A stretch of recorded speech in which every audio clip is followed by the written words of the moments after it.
Hey, what's up, everyone? Welcome back to Polarity. My name is Lenny J. In this episode, I want to talk about this massive leak of information from Friday the Dog 111 on Reddit. This individual got a close-up, hands-on personal experience with the new Model S refresh. Also, disclaimer, if you hear construction noise in the background of my video, there's nothing I can do about that. The neighbors behind me are actually building a backyard oasis, so you'll probably hear some beeping and just construction noise in general. To give you a quick backstory, Friday the Dog was actually at the Tesla supercharger just getting some coffee and then noticed two Model S's pull up.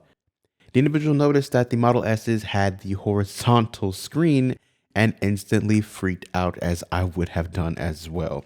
The Reddit user walked over to the engineers, had a quick chat, and the engineers were basically cool as crap because they actually let this person inside the car. All the interior photos and video that I'll have in this video that this person took are of the blue Model S. The white Model S was a bit more in the prototype stage and actually had wires all over the dashboard and was a bit more exposed. Now here is our first look at what the Tesla system will look like in Model S and Model X. So we have a window pane system here on the home screen that are floating. I really like the design of this. I'm a sucker for blur. I don't know if you ever noticed in my videos, I use blur quite often. And I love the fact that Apple uses blur a lot on iOS. So this blur with the colors, I really like the way this looks.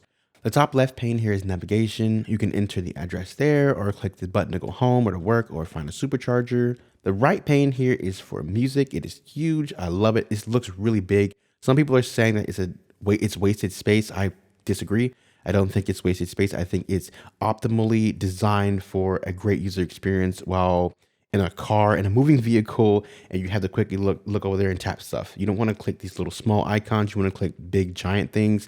And I think that having, a lot of space here with big icons is just the way to go.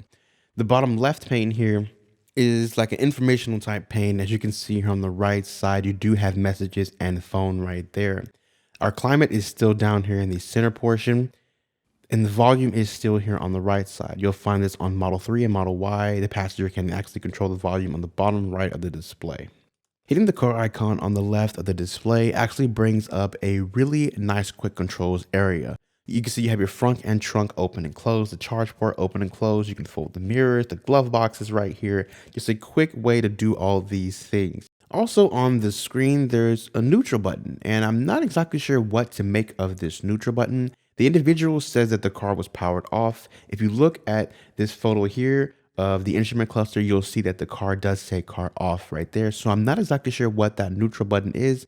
Maybe it's a quick way to get the car into neutral. Maybe it is the official way to change the gears without the car doing it automatically.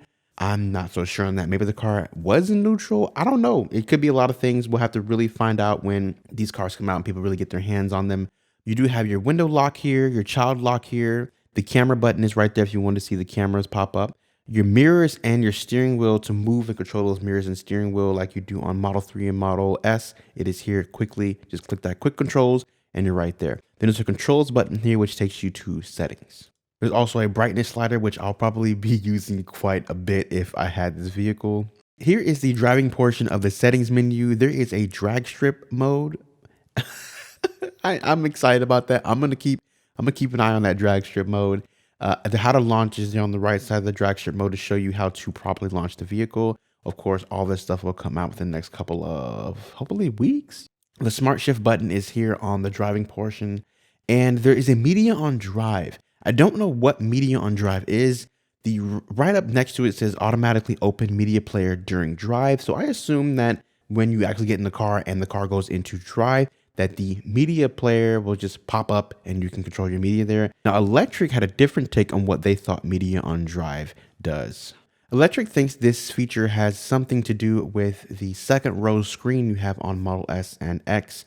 So we don't really know for sure. I think that's an interesting take. It very well could be that too. So let's go ahead and roll this quick video this individual took of the screen itself just moving around. I really like the animations. Like I said, I'm a sucker for animations. And when they actually clicked the car icon, it brought out the side pane, and then what was behind it actually sort of went back, sort of just scooted back. That's very iOS-like. That's what happens on iOS when you bring up multiple panes. I'll show you with a quick screen recording on my phone. When you bring up multiple panes in front of other panes, what's behind it actually sort of scoots back. And these are little things that to most people probably just make no sense, but I really like that. I just like well-designed animations, and I think Tesla is really going for this with this updated system in Model S and X. And here it is, the final video of the leak. Model S, both Model S's actually taking off. The engineers getting inside of the cars and just kind of sort of showing off here with this little bit of quick acceleration, as you see there. So look at that quick acceleration. That is what leaked today. We got to see a little bit of the design of the new system inside of Model S and X. I don't foresee this actually coming to Model 3 and Model Y in this way, because Model S and X actually have that instrument panel right there in front of you. So that frees up the screen to be slightly different than what you find on 3 and Y. So I don't really foresee this design coming over exactly as we see here, but I very well could be wrong. So that's all I have for you in this episode today. I will see you in the next episode. My name is Lenny J.